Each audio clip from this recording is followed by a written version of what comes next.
గత పరిపాలనతో పోల్చి అసలు జగన్ గారి పరిపాలనలో ఈ అవినీతి లెక్క స్కామ్ అని అంటున్నారు కదా, ఎక్కువ చేశారని అంటున్నారు. బాగా ఎక్కువ చేశారు. అది వీళ్ళ సొంతంగా బెనామీలతో చేయించి డబ్బులు కలెక్షన్ చేయించుకున్నాడు మనోడు. వీళ్ళు సొంతంగా వీళ్ళ కింద ఉండే మనుషులు చేస్తున్నారా లేకపోతే గవర్నమెంట్? జగన్మోహన్ రెడ్డి కన్సర్న్లో జరుగుతున్నాయి అవన్నీ. జగన్ రెడ్డి ఆంధ్ర రాష్ట్ర నా మొదటి ఆరోపణ ఏంటంటే జగన్ రెడ్డి మీద ఆంధ్ర రాష్ట్రంలో నిరుద్యోగులందరినీ ఇంకా అనకూడదు కానీ ఆ మాటలో చాలా మోసం చేశాడండి. ఒక్క ఉద్యోగం కూడా రిలీజ్ చేయలేదు.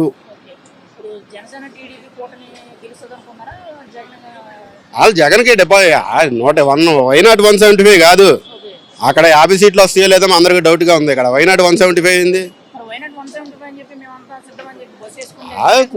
లాస్ట్ టైం అంటే వాళ్ళ నాన్న చూసి ఓటేశారు, జగన్ రెడ్డి చూసి ఎవడ ఓటేశాడు? వైఎస్ రాజశేఖర్. నేను రాజశేఖర రెడ్డి అభిమాన్ని, నేను ఓటేసాను. నేను ఆ పాపంతముందు నేను కూడా ఉంది. రాజశేఖర రెడ్డిని చూసి ఓటేసాను కానీ జగన్మోహన్ రెడ్డిని చూసి అయితే ఎవడో ఓటేయలేదు. నేను కూడా వేసాను. అబద్ధం ఎందుకు, నేను కూడా ఓటేసాను.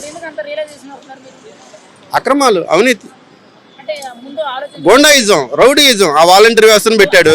వాలంటీర్ల ద్వారా రౌడీయిజం చేస్తున్నాడు. ఎవరికి ఉపయోగం వాలంటీర్ వల్ల? ఎవడమ్మ 3 సొమ్ము తీసుకొచ్చి 5,000 జీతం ఇస్తున్నావు వాడికి? ఎవడమ్మ 3 సొమ్ము తీసుకొచ్చి 5,000? ఆడు ఏం పని చేస్తున్నాడు వాలంటీరు? సంవత్సరానికి ఒక పథకం ఇస్తావు మనిషికి.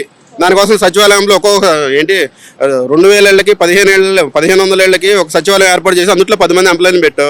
వాళ్ళు సరిపోరా? 1,500 మందికి 10 మంది ఎంప్లాయీలను పెట్టి మళ్ళీ వాళ్ళ సాలకు ఇంకో 20 మంది వాలంటీర్లు పెట్టి ఎవడమ్మా 3 సొమ్ము పంచుతున్నావు నువ్వు అని అడుగుతున్నా నేను. ఏం చేస్తున్నారు వాలంటీర్లు? నీకు ఎప్పటికప్పుడు ఇన్ఫర్మేషన్ ఇస్తాం, ఎవడి వీక్నెస్ ఏంటి, ఎవడి స్ట్రెంత్ ఏంటి, ఎవడు ఏం చేస్తున్నాడని చెప్పి అనవసరంగా రోడ్డు మీద మందు తాగేవాడి మీద కేసు పెట్టా, ఆడేదో పక్కన ప్యాకెట్ ఆడుకునేవాడి మీద కేసు పెట్టా, ఈటెవడో తిరిగేవాడు ఆటోవాడి మీద కేసు పెట్టా. ఈ పనులు చేయడానికి తప్పితే వాలంటీర్లు వీధి లైట్లు వేయించగలుగుతున్నారా వాలంటీర్లు? లేకపోతే ఈవ్ టీజింగ్ అరికట్టగలుగుతున్నారా వాలంటీర్లు? ఏం చేయగలుగుతున్నారు వాలంటీర్? నా క్వశ్చన్. ఖచ్చితంగా డేటా కలెక్ట్ చేస్తున్నారు. వాలంటీర్ అనేది ఒక రౌడీయిజం, రౌడీ రాజ్యానికి పరాకాష్ట. వాళ్ళు ఏం వర్క్ చేస్తున్నారో చెప్పండి. వాలంటీర్ వల్ల వాట్ ఈస్ ద యూజ్? ఒక్క పెన్షన్ నోట్ ఇస్తున్నారని చెప్తున్నారు. Okay, genuine reason, pension note ఇస్తున్నారు, ఒప్పుకుంటా. మరి సచివాలయంలో 10 మంది ఎంప్లాయీలను పెట్టావు కదా, వాళ్ళు ఏం వర్క్ చేస్తారు నాకు చెప్పండి ఒకసారి.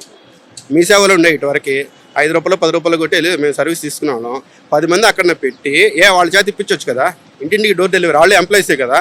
మళ్ళీ సపరేట్గా వాలంటీర్లను పెట్టి 50 ఏళ్ల మీద నిఘా పెట్టి వాళ్ళ వల్ల ఏం యూజ్ ఉంది? వాళ్ళ వల్ల అక్రమ ఇసుక రవాణాను అడ్డుకట్టగలిగారా? నాటు సారాన్ని అడ్డుకట్టుకుంటున్నారు. వాళ్ళు ఏం చేస్తున్నారు? వాళ్ళు అసలు మార్కుల విషయం కాదండి. ఒకటే పాయింట్. ఆయన ఏం చెప్పాడంటే ఏదో మాట తప్పను, మడమ తిప్పను, ఏదో ఇది ఇప్పుడు నాకు ఎగ్జాక్ట్ ఓడు గుర్తు రావట్లేదు. ఏదో నిజాయితీ మీద ఎలక్షన్ జరుగుతుందని చెప్పాడు.